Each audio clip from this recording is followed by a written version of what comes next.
Shalom, selamat pagi saudaraku yang terkasih di dalam Tuhan. Kami ucapkan selamat pagi, selamat kita berjumpa kembali di udara, di dalam renungan pagi yang diberkati. Puji Tuhan, saya percaya Bapak Ibu hari ini dalam keadaan sehat, dalam keadaan yang baik, dalam keadaan yang siap untuk terima renungan firman Tuhan. Mari kita bersatu di dalam doa. Bapa di dalam surga, selamat pagi Bapa, selamat pagi Tuhan Yesus, selamat pagi Roh Kudus. Kembali pada pagi hari ini kami datang kepadamu Allahku, naikkan ucapan syukur dan banyak terima kasih. Betapa Engkau baik di dalam kehidupan kami, kasih setiamu yang selalu menuntun kami di sepanjang perjalanan. Bahkan ketika kami jatuh, Engkau mengangkat kami kembali. Saat perjalanan kami mulai tersandung, Engkau boleh mengingatkan kami kembali. Kami bangga Tuhan punya Allah seperti Engkau. Dan melalui pendengaran firman Tuhan yang akan kami dengarkan, kami boleh semakin diperbarui, kami boleh semakin mengerti, kami boleh semakin paham apa yang menjadi maunya Tuhan dalam hidup kami. Pada pagi hari ini Tuhan, kami akan mendengarkan renungan firman Tuhan. Urapilah hamba-Mu, urapilah kami semua, dan kami percaya firman Tuhan yang kami dengar pada pagi hari ini menjadi berkat rohani dalam hidup kami. Dalam nama Tuhan Yesus Kristus. Haleluya. Amin. Puji Tuhan, pada pagi hari ini saya akan mengajak kita semuanya untuk merenungkan satu firman Tuhan yang terambil di dalam Yesaya 43 bagian 2b. Yesaya 43 bagian 2b, beginilah bunyi firman Tuhan. Apabila engkau berjalan melalui api, engkau tidak akan dihanguskan, dan nyala api tidak akan membakar engkau. Puji Tuhan, pada pagi hari ini saya akan memberikan judul renungan firman Tuhan, Tuhan yang menyertai kita. Saudaraku yang terkasih, bila saat ini kita sedang melewati masa-masa yang mungkin tidak menyenangkan, persoalan atau penderitaan datang silih berganti mewarnai hari-hari kita, jangan sekali-kali menyerah dan putus asa, apalagi sampai marah kepada Tuhan. Pencobaan yang kita alami bisa saja antara lain terjadi karena ketidaktaatan atau kesalahan kita. Tidak ada jalan lain, kita harus segera bertobat dan minta ampun kepada Tuhan. Namun yang pasti, pencobaan juga merupakan senjata yang digunakan iblis untuk menghancurkan hidup kita. Pencobaan adalah tanda bahwa iblis sangat membenci kita. Namun sebaliknya, bila pencobaan itu diizinkan Tuhan, maka itu adalah cara Tuhan untuk mengembangkan karakter kita. Kita tidak akan bertumbuh tanpa melewati ujian dan pencobaan. Jadi jangan terkejut dan berkecil hati.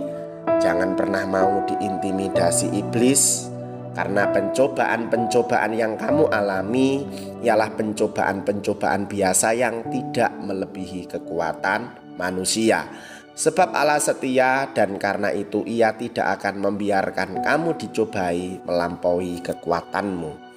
Pada waktu kamu dicobai, Ia akan memberikan kepadamu jalan keluar sehingga kamu dapat menanggungnya. 1 Korintus 10 ayat yang ke-13. Selama ini banyak orang Kristen yang menjadi frustasi atau hilang semangat dan tidak lagi berpaut kepada Tuhan saat di dalam pencobaan. Mari kita ingat kembali kisah yang dialami oleh Daud. Kita belajar daripada Daud yang meski dalam keadaan buruk tetap senantiasa menggunakan bahasa iman. Bahasa iman itu sangat penting dalam kehidupan kita agar kuasa pertolongan Tuhan dapat bekerja dalam kita. Bahkan Daud berkata, sekalipun aku berjalan dalam lembah kekelaman, aku tidak takut bahaya, sebab Engkau besertaku. Mazmur 23 ayat 4 bagian A. Nah, saudaraku yang terkasih, kalau kita yakin akan penyertaan Tuhan sebagaimana Daud mengalaminya, kita tidak akan berbicara mengenai lembah kekelaman, tetapi kita akan menggemakan penyertaan Tuhan dimanapun kita berada. Bersama Tuhan Yesus kita akan aman dan terpelihara.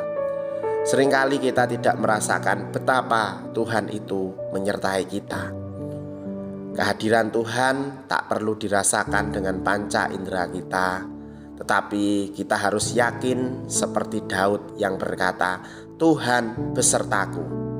Itulah sebabnya Daud tidak takut meski berada dalam lembah kekelaman. Saudaraku yang terkasih di dalam Tuhan, pada hari ini Allah sendiri telah menegaskan janjinya kepada kita. Janganlah takut sebab aku ini menyertai engkau. Yesaya 43 ayat 5 bagian A.